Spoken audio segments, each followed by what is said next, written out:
Muy buenas tardes, el día de hoy, 29 de enero del 2021, vamos a ver el Aprende en Casa de Historia 3, que tuvo como título Panorama del Periodo 2, en el cual se van a abordar los acontecimientos históricos, o bueno, procesos históricos también, que se van a dar en el siglo XIX en nuestro país, ya siendo con el nombre de México, que va a abarcar del año 1821 a 1876, cuando concluye la restauración de la República e inicia el Porfiriato. Bueno, vamos con esta cronología, este recorrido rápidamente. Recordemos que gracias a los tratados de Córdoba y con la entrada del ejército trigarante a la Ciudad de México el 27 de septiembre de 1821, México ya es una nación independiente, pero en estos 50 años aproximadamente, o más de 50 años, vamos a tener muchísimos hechos históricos en los cuales va a haber una inestabilidad política, económica y sobre todo social en lo que va a ser el México independiente. Bueno, empezamos con una regencia que fue un gobierno provisional donde Agustín de Iturbide va a estar representando, pero después se va a llegar a la conclusión de que México va a ser una monarquía moderada, en el cual de 1821 a 1823 se va a dar lo que es el primer imperio mexicano con Agustín de Iturbide a la cabeza, o sea, va a ser el primer emperador de México, pero después, por ciertas cosas, el plan de Casamata de Santana van a derrocar a Iturbide y va a haber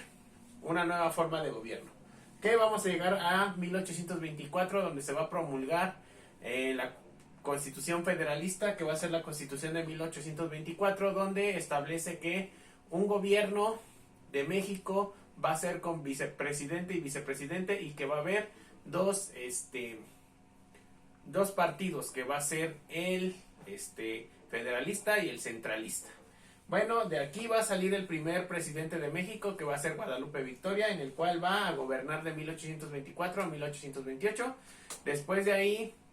va a haber otros gobiernos como el de Manuel Gómez Pedraza, Vicente Guerrero, pero en 1833 va a aparecer un personaje que va a marcar muchísimo la historia en estos años, que va a ser Antonio López de Santana, donde él va a ser elegido presidente 11 veces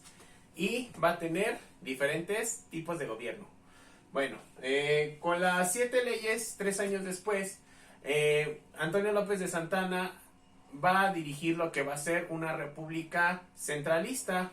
y esto va a incomodar a muchísimos estados del norte, sobre todo uno que después se va a separar, que va a ser Texas, que de 1835 a 1836 va a haber guerra contra México, pero al final, con los tratados de Velasco,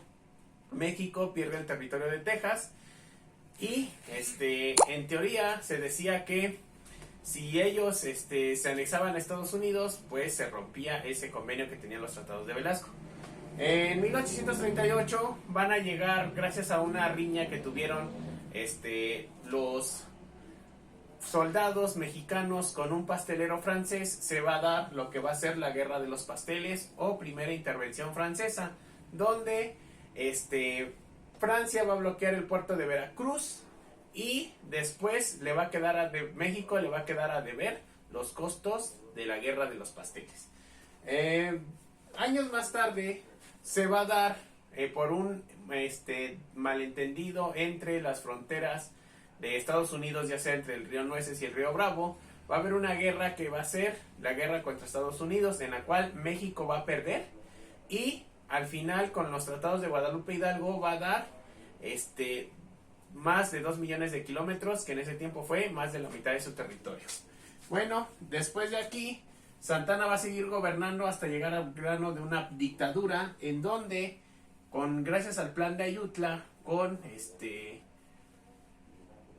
con Juan, no me acuerdo bien el nombre, derroca a Santana, y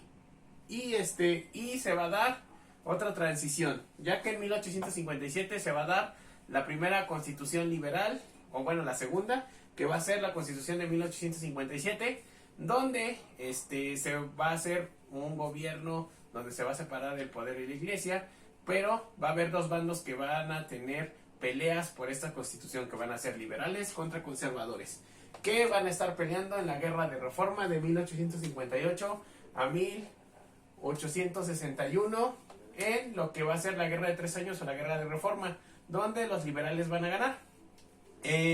Aquí, después de que los liberales ganan, Benito Juárez, que era presidente, que va a ser otro personaje importante en esta época, va a suspender la deuda externa y ya va a haber un país que no le va a aparecer y que va a volver a invadir México, que va a ser Francia, donde comenzamos la segunda intervención francesa, donde va a ser de 1862 a 1867. Se va a ganar una batalla que va a ser la batalla de Puebla, pero se va a perder la guerra contra Francia. Los conservadores y Francia, liderados por Napoleón III, van a tratar de imponer un imperio latinoamericano y van a llamar a un monarca de Austria-Hungría, que va a ser Maximiliano de Habsburgo, donde él va a fundar el Segundo Imperio Mexicano, que va a ser de 1864 a 1867, donde poco a poco va a perder fuerza gracias a que, como Francia tenía una pelea o una guerra contra Prusia, todos los soldados que habían ocupado aquí México se tienen que retirar y los liberales van a vencer a los conservadores y a los imperialistas, haciendo que Maximiliano lo fusilen en Querétaro. Y bueno, de ahí se va a dar el último proceso, que va a ser la restauración de la República, en donde las figuras más importantes va a ser Benito Juárez y Sebastián Lerdo de Tejada, en donde primero gobierna Juárez, se reelige, pero en 1872 fallece, y Sebastián Lerdo de Tejada va a seguir en el gobierno de 1872 a 1876, pero va a haber alguien que con el plan de Tuxtepec lo va a derrocar, que después daría inicio a una etapa de estabilidad, pero también de un gobierno muy marcado en la historia, que va a ser el de Porfirio Díaz. Bueno, como pueden ver, esto es lo que más o menos se vio en el Aprende en Casa. Y si te gustó el video, ponle like, suscríbete al canal, y por mi parte es todo. Muchas gracias.